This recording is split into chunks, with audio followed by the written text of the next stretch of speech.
Bonjour à tous. Aujourd'hui, nous poursuivons avec les réactions entre guillemets, de la vie courante, autres que les réactions d'oxydoréduction. Donc, autre grand type de réaction que l'on peut rencontrer, hormis évidemment les réactions organiques qui ne sont pas à votre programme, il s'agit des réactions acido-basiques que vous avez déjà pas mal traitées au lycée. Alors, toute la première partie du chapitre, normalement, ne va pas vous poser de problème. On va recommencer à poser les définitions, etc. Il ne faut pas pour autant la négliger parce que, évidemment, qui dit définition dit maîtrise des énoncés, etc. Alors, le début du cours, et d'ailleurs ce cours entier n'est pas très folichon, je vous l'accorde, hein, c'est écrit assez, bon, c'est très, très formel comme cours, bon, voilà, il faut le maîtriser, il n'y a pas de grosses difficultés si vous êtes organisé sur ce chapitre, voilà ce que je peux dire. Alors on va commencer par définir donc ce que sont les acides et bases au sens de Bronsted et Lowry.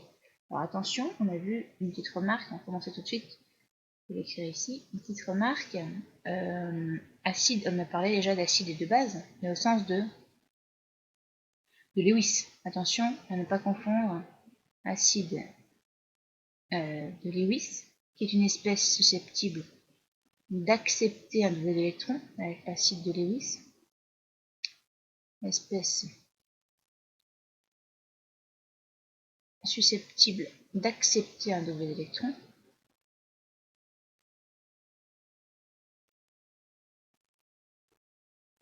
donc un doublet d'électrons, là c'est ce qui est échangé entre guillemets, évidemment, ce sont les électrons. Alors par exemple, on peut prendre AlCl3. AlCl3, on l'a déjà traité à plusieurs reprises, vous avez cette espèce-là, cette forme-là, 1, 2, 3 doublets pour l'aluminium, mais il possède une lacune électronique. Donc, et cette lacune peut être remplie par une espèce qui, elle, au contraire, possède un doublet non liant vacant. Un doublet non liant, oui, enfin, c'est pas vacant, mais un doublet non liant, voilà. Donc voilà l'acide de Lewis, la base de Lewis. Évidemment, c'est une espèce susceptible de céder un nouvel électron. Donc maintenant, attention par contre, acide au sens de Bronsted et Lowry, c'est une espèce susceptible de céder un proton H+.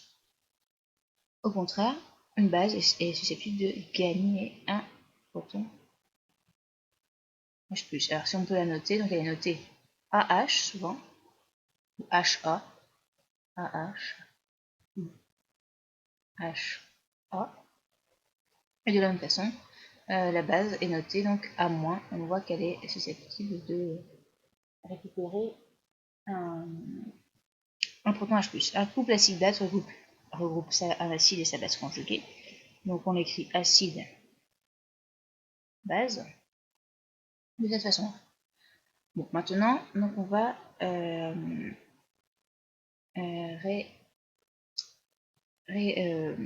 certains acides et certaines bases sont essentiels à maîtriser en termes de nom, et bien souvent vous les oubliez. Alors j'ai oublié une chose, évidemment, quand même, qui est très très importante, c'est que donc la réaction entre un acide et une base, j'ai écrit que c'était par échange de protons H+. Évidemment, les protons ne se baladent pas comme ça dans le milieu. Ils sont forcément hydratés sous la forme H3O+. Donc c'est ce que j'ai écrit ici.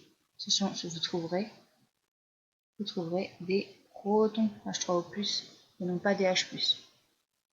D'accord, donc vous équilibrerez avec des H3O+. Attention, équilibré, contrairement à ce qui a été fait en oxydoréduction, comme je l'avais dit, équilibré avec H3O+. Au plus, c'est-à-dire les protons fixés dans l'eau. Parce que c'est cette espèce qui existe de toute façon. Alors vous, ce que vous devez maîtriser, en plus évidemment, je vais rajouter d'abord j'ai rencontré ça en colle cette année, et c'est en deuxième année, il y avait deuxième année qui ne savaient pas ce qu'était la soude.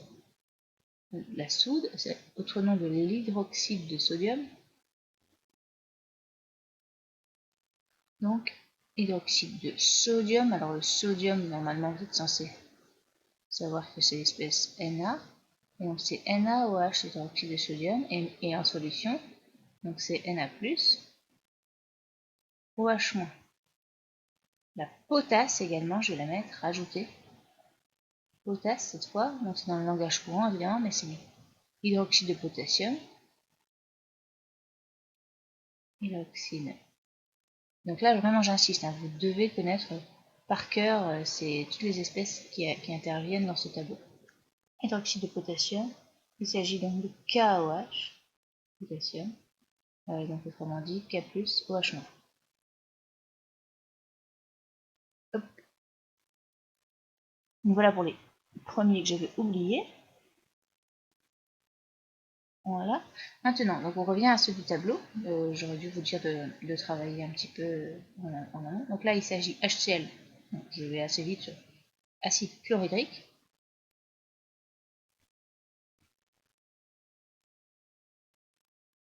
Acide chlorhydrique. La base, eh bien, il s'agit de Cl-, donc chlorure.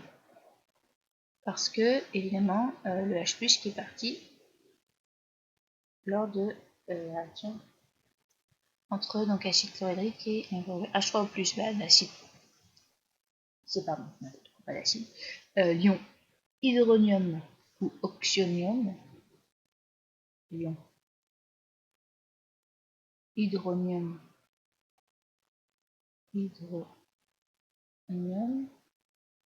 ou oxonium. Vous trouvez les deux oxonium. Oh là, c'est écrit n'importe quoi. Hop, on va écrire ça un peu mieux. Oh là là, ce que j'ai fait. Bêtise. Des bêtises. Non, oxonium. Hop, oxonium. Voilà, qui, lorsqu'il perd un proton H+, donne H2O, bon, l'eau, NH3. NH3, c'est l'ammoniac. Alors, lorsque la subtilité, donc l'ammoniac s'écrit comme ça. Lorsque vous dites une solution d'ammoniac, là par contre, solution d'ammoniac, solution, ce sera ammoniac avec l'ammoniac. Mais ça, vous pouvez éliminer cette remarque, ne la gardez pas. Donc là, si l'ammoniac gagne un proton H+, il donne NH4+, et il s'agit de l'ion ammonium. Ammonium. Hop, HCO3-. Alors, HCO3-, c'est la base conjuguée de H2CO3. H2CO3, en fait, qui n'est rien d'autre que le dioxyde de carbone hydraté. H2O, je vais l'écrire comme ça, CO2. Donc il faut que vous reteniez également les deux appellations. Alors souvent on appelle ça l'acide carbonique. Donc le dioxyde de carbone en solution, H2OCO2 ou H2CO2, appelé aussi acide carbonique. Bon, ça c'est l'ancienne appellation carbonique, mais c'est le dioxyde de carbone en solution. Donc ici, nous avons bicarbonate, ou hydrogénocarbonate plutôt, ion hydrogénocarbonate,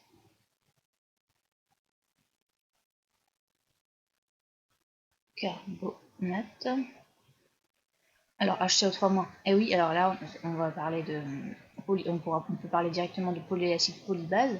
En fait, lui, si je l'entoure, ici, celui-ci, H2CO3 ou H2OCO2, il s'agit d'un diacide, parce qu'on s'aperçoit qu'il est susceptible de céder 2 protons H+.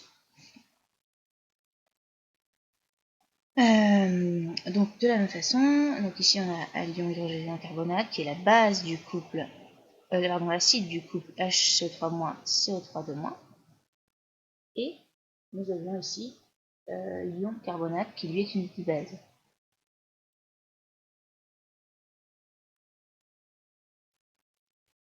Qui est une dibase.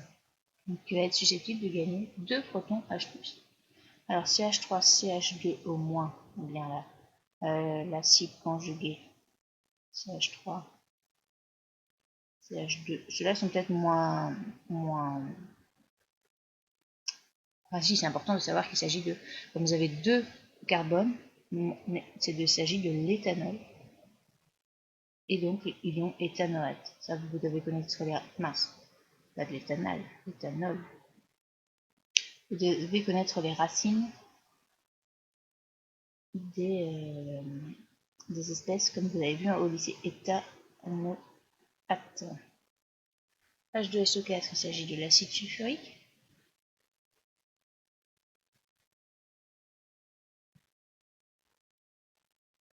Dont la base conjuguée est HSO4-. Là, on voit également qu'il s'agit d'un diacide encore. Je vais le mettre également. Hop, lui est un diacide également. Voilà, HNO3, alors, donc HSO4-, c'est l'ion sulfate d'hydrogène, on n'est pas obligé de connaître son nom par contre. Et l'acide nitrique, pour terminer.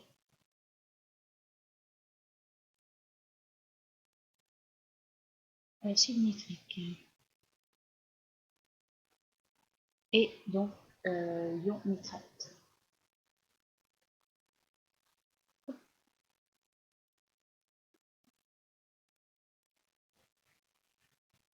Alors, pour poursuivre ici, donc les polyacides polybases, donc c'est une espèce évidemment susceptible, comme je l'ai dit, de céder ou de gagner plusieurs protons H+, et pas seulement un seul. Une espèce un ampholyte ou une espèce amphotère, alors je vais mettre un petit peu de couleur. On a vu, c'est une espèce à la fois acide d'un couple, base d'un autre. Je les mets en vert. On peut le mettre ici, par exemple, celui-ci peut jouer à la fois le rôle de base et d'acide. Ici, c'est le rôle d'acide, ici, c'est le rôle de base. Donc, on a HCO3- par exemple, H2O.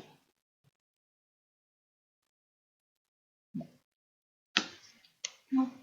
On va déjà